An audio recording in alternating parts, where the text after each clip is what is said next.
When was the last time you'd seen a team score 54 points in a pro game? 54-19. They scored 33 points in the fourth. Well, turnovers, number one, will kill you every time, as you guys all know. But the stats on that game, it was ridiculous, man. The Broncos used to score 50 with Peyton. Oh, my goodness. That's right. I'm going to hear We're going to start this already. It's a good thing I just pulled it up. Yep, it's a good thing I just pulled it up. You must be out of your damn mind. Hang on to the memories. Yeah, we're going to get to your guys in a second. Believe me. First, because you look at the regular stats from the Cowboys Colts game. Dallas had 23 first downs, Colts 18. Close. Third down efficiency. Dallas wasn't even that good on third down efficiency. Well, neither one team was. They were 7 for 13, and Indy was 4 for 13. Not going to win many games when you're 4 for 13 on third downs. Rushing yards, Dallas killed them 220 to 106. Passing yards, Dallas only had 165. The Colts had 203, but total yards wasn't that far apart, 385 to 309, Cowboys. But the interceptions and the fumbles. Indy had 3 interceptions and 2 fumbles. You have 5 turnovers in any level of football, you're going to get blasted just like they did. I would ask, I mean, at the beginning of the season, I said something along the lines of, I don't think Matt Ryan is a good enough quarterback. And for the Indianapolis Colts, I should rephrase that. I don't think Matt Ryan's a good quarterback. And at the beginning of the season, Nathan, who is a Colts fan, called me crazy, called me stupid for thinking that at some point this season they're going to regret not re-signing Carson Wentz, because they've been doing this like year-by-year deal where they have Phillip Rivers, then they have Carson Wentz, now they have Matt Ryan, and they're probably going to have a new guy next year instead of a little bit of stability under center. Are they at a point right now where they're like, you know what, Carson Wentz would probably be better than Matt Ryan? I think they're... I'm also notorious for being higher on Carson Wentz than a lot of people. Wasn't Carson in Denver for a while? No, he was Colts last year, and then Eagles, and then that's right. Eagles. I don't know about that, but just think of the trajectory of Matt Ryan's career if they defeat the Patriots in the Super Bowl. Yeah, what a difference that would be. Yeah, that's true. That's true. I mean, ever since that halftime being down 28-3, Matt Ryan's career has kind of went to the gutter. Yeah, it has. He's not recovered yet. Husker Army sent in a funny image. It's a reversible Creighton Hoops Nebraska football jacket. That was an electric game last night or yesterday afternoon. Heck yeah. It was. Creighton, Nebraska. NCAA tournament bound Nebraska cornhuskers, 7th seed. Nick, you be in there. Yeah. Raff. Hey. Said 7th seed. 7th seed. Let's take baby steps. Yeah, exactly. Let's just enjoy this Creighton win. Exactly. You got to believe. You got to believe. That's true. Nick, you'd be in there in that environment. I heard him. You were at the game reporting. I heard it was quiet. It was quiet. And here's the thing, though. I mean, that first half, and granted, Creighton shot 10 of 40, but there are 2 words that I would use to characterize Nebraska's defensive effort yesterday: scrappy and suffocating. Because they figured out a way to, and granted, Creighton is normally a hot shooting team, a really good shooting team, but Nebraska found a way. Although they shot 10 of 40, a lot of those were open misses, but most of them also were good closeouts. It was one and done on the offensive side of the glass or on the court for Creighton. Nebraska did a great job rebounding, great job boxing out. There were a couple times that Wilhelm Breidenbach went to the floor because he got tangled up with Ryan Kalkbrenner a few times. Which I will say, although Wilhelm Breidenbach and Blaze Keita did not shine in the scorebook, I mean, we can look at this officially. Blaze had 7 minutes, only attempted 1 shot, didn't have a single point, while Wilhelm shot 1 of 6 from the field.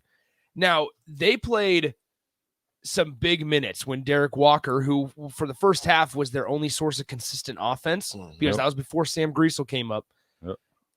When Derek Walker had to go out because of foul trouble or because he picked up his second foul, I thought that was where the train was going to fall off the tracks. Yeah. And I turned to the guys I was sitting next to up in the stratosphere where they put the media at Creighton. And I was wondering where that was at. We were 6th floor up in the. We were all joking. It's up in the stratosphere at CHI Health, but I mean it was fine. It was a good game to go to. But we were all like, all right, this is where we see how much Blaze and Wilhelm have really grown this season in the time that Derek Walker was out for those 6 games or whatever. Mhm. And they did. I mean, Nebraska's performance obviously declined a little bit, but they kept it on the tracks to where they were able to stay out in front, or they were able to stay tied. Like they gave them a shot still. Mhm. And then when Nebraska opened up the second half with a 6-0 run, that's when we all were like, okay, here we go. Right. When it was like the under 12-minute media timeout, I just kept saying, okay, you're just trying to limp to the next media timeout. You're playing 3 4-minute games here. Mhm. Play till the under 8, then play to the under 4, then play Mm-hmm. to you're thinking about it in just 4-minute increments of game time. And that's what they did. And they ended up, I mean, it was 1:14 left in the game and they were up by 10. And we're like, why are we still nervous? Like, I was still why are nervous. we still nervous? I was when McDermott pulled off the defenders and let the game end with was like 45 seconds. Yeah. I was like, thanks, Greg. Yeah. Exactly. And so it's just good to see. I would also say this, guys. So Fred Hoiberg, I personally think that was his biggest win, understanding in his by Nebraska far. career. By far, Understanding the rivalry, understanding that you go on the road, you haven't won in Omaha since 2004, and in a season that you're trying to save your job. I mean, let's be real.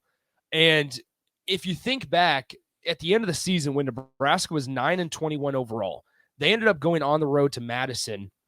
And beat number 10 Wisconsin. 3 straight top 10 exactly. Madison, Ohio State, and Penn State. Yes, exactly. It was Wisconsin, Ohio State, and now Creighton. Mm-hmm. And so you have those 3 games. The worst part is nobody thinks about those or remembers those because you have the losses against Kennesaw sprinkled in there. You have the losses against like just teams that you should have beaten, or even against the mediocre Big Ten teams that you're getting blown out against. Mm-hmm. And that's where, when you look back at this Fred Hoiberg tenure, I mean, geez, guys, before the Wisconsin game last year, they hadn't beaten a ranked opponent since 2014 and No Sit Sunday.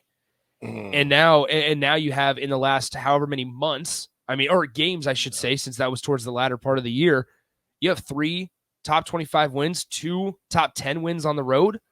I mean, you just forget about those ones because you have the bad losses sprinkled in there against the Kennesaw States, against the teams that you're supposed to blow out each time. It's just, some Chase numbers. B, I was going to throw out too. It was 95 regular season game, but was it 2004? They won like a NIT game. Yeah, they won they won the NIT with Jake Muehlheisen as the guard on that Husker team. So you look at these before we hop in. I definitely want to talk about the ladies too, because that was a big win they had at Maryland. That was huge. Rolling. Griesel, 18 points, 12 rebounds, 7 assists, 2 steals. Think about that. 18 points, 12 boards, 7 assists, 2 steals. The thing that was so cool about Sam yesterday was that, he transferred back, and he kept saying on the radio, the broadcast, how he transferred back. Yep. His dream. Creighton. To play in the game.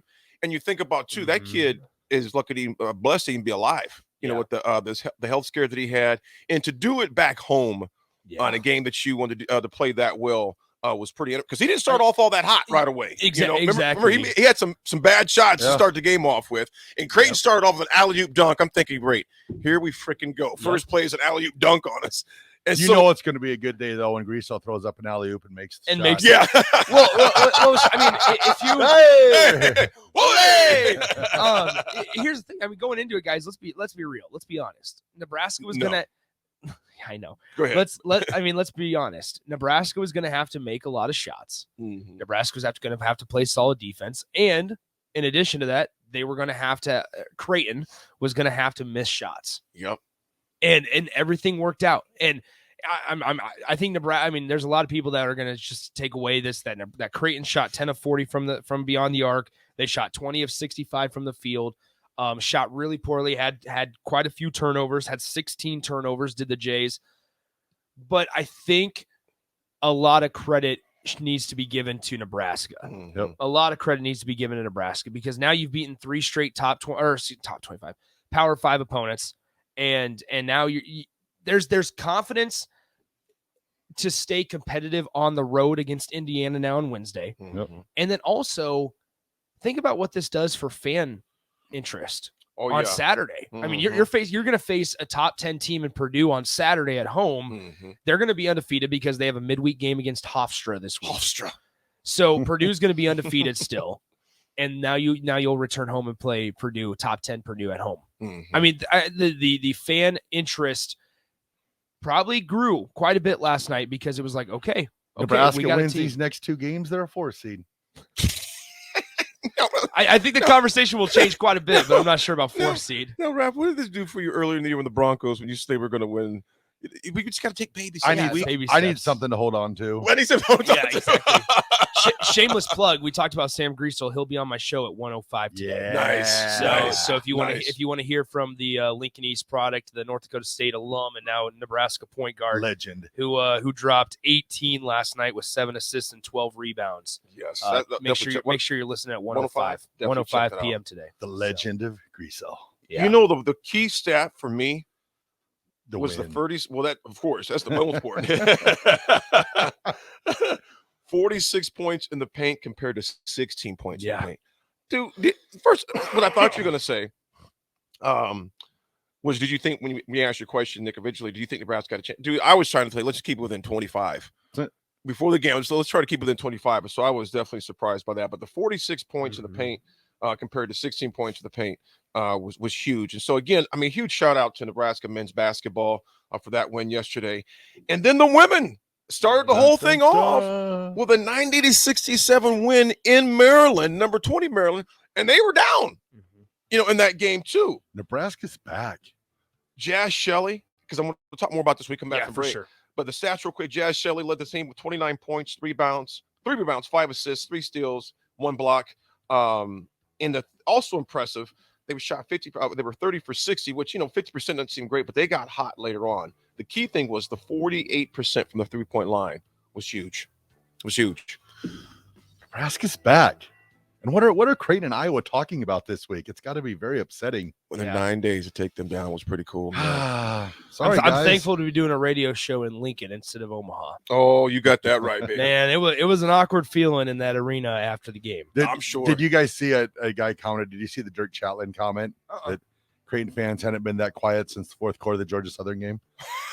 Yeah. It was funny. I mean, here's the thing, guys. Before we get out of here for a break, Nebraska. One last thing about Husker basketball: every time Creighton went to make a run, and the fans started to stand up, started to clap, the "Go Jays" chant began. Nebraska always responded. They always responded. They did. It was a big shot, whether it was a big take by downhill Derek Walker. That's what we're going to call him from now on. Downhill Derek. I like that. They just always took the momentum back, and it was just it's something to. Will someone remove the gallon of jug of Kool-Aid out of Raff's hands? Had a rough weekend. Tater said Raff needs to go to take himself to Kool-Aid's Anonymous. 4 seed. They win too. Oh, man. We're going to pay some bills.